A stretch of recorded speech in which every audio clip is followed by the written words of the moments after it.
Friends, నేను ఈరోజు mutton curry చేయబోతున్నాను. దానికోసం ఉల్లిపాయ, పచ్చిమిర్చి, టమాటా కట్ చేసి పెట్టుకున్నాను. ఇప్పుడు కళాయి పెట్టుకొని గ్యాస్ మీద కర్రీ చేస్తాను. గ్యాస్ మీద కళాయి పెట్టుకున్నాను. అది కొంచెం హీట్ అయ్యాక ఆయిల్ వేస్తున్నాను. కర్రీకి సరిపడా వేసుకోవాలి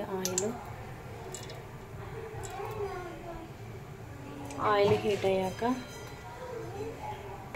ఆయిల్ హీట్ అయ్యింది. ఉల్లిపాయ పచ్చిమిరపకాయ వేస్తున్నాను. ఫస్ట్ అవి వేగాక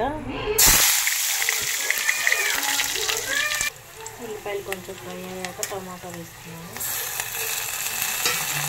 మొత్తం బాగా ఫ్రై అవ్వాలి. ఇది కొంచెం బాగా ఫ్రై అయ్యి కొంచెం కరివేపాకు వేస్తున్నాను.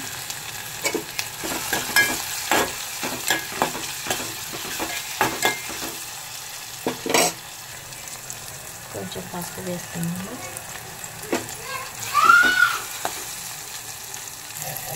ఇప్పుడు మటన్ వేస్తున్నాను.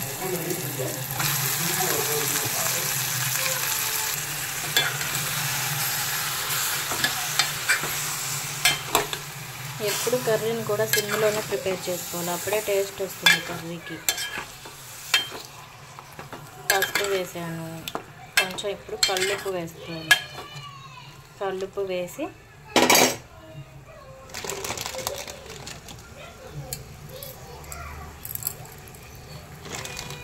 బాగా ఇంకా సిమ్లో పెట్టేసి మూత పెట్టి ఉడికించుకోవాలి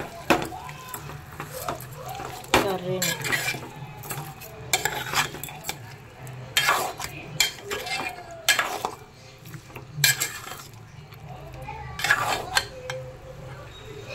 మూత పెట్టి సిమ్లో పెట్టి ఉడికించుకోవాలి బాగా.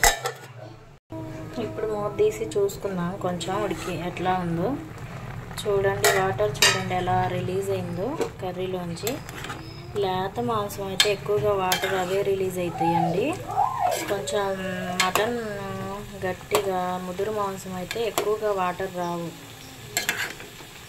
ఇంకా ఉడికిందో లేదో చూసుకొని బాగా ఉడకబెట్టుకోవాలండి. మటన్ తొందరగా ఉడకదు. బాగా ఉడికించుకోవాలి. కొంచెం వాటర్ కావాలంటే వేసుకోవాలి ఈ టైంలోనే. మధ్యలో చూసుకోవాలండి వాటర్ ఉన్నాయా లేవా అని. వాటర్ లేకపోతే పోసుకోవాలి. ఎందుకంటే కొంచెం మటన్ ఉడకాలి కదండి.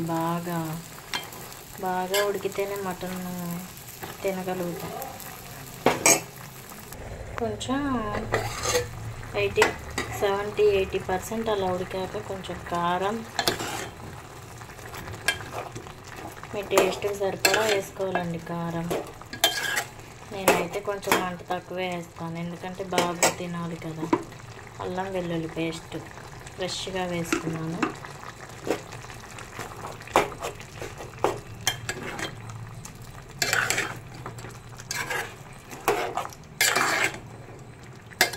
ఈ టైంలోనే కొంచెం ఉప్పు, కారం అవి చూసుకొని వేసుకోండి. కొంచెం వాటర్ కూడా సరిపోకపోతే వేసుకోవచ్చు. నాకైతే గుజ్జు అంత ఎక్కువ అవసరం లేదండి. మేము తక్కువ మంది ఇంట్లో ఉంది. బాగా మూత పెట్టుకొని ఉడికించుకోవాలి. బాగా ఉడికాక ధనియాల పౌడర్ వేసుకోవాలండి. ఉడికిందో లేదో ఇలా చూసుకోవాలి.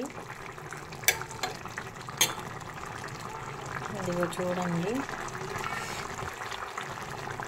నాకైతే ఉడికిందండి మటన్. చూపిద్దామంటే ఉడికిందో ఉడకలేదో చూపిద్దామంటే కొంచెం కాలుతుందండి. నేను ధనియాల పౌడర్ వేసుకుంటున్నాను. కొంచెం మటన్ మసాలా కూడా వేసుకోవచ్చండి. నాకు ఇష్టం ఉండదండి, అందుకే వేయను.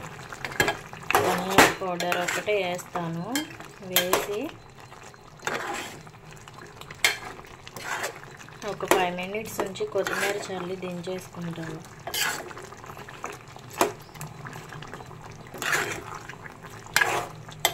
మటన్ బాగా ఉడకాలండి, ఉడకపోతే తినలేము.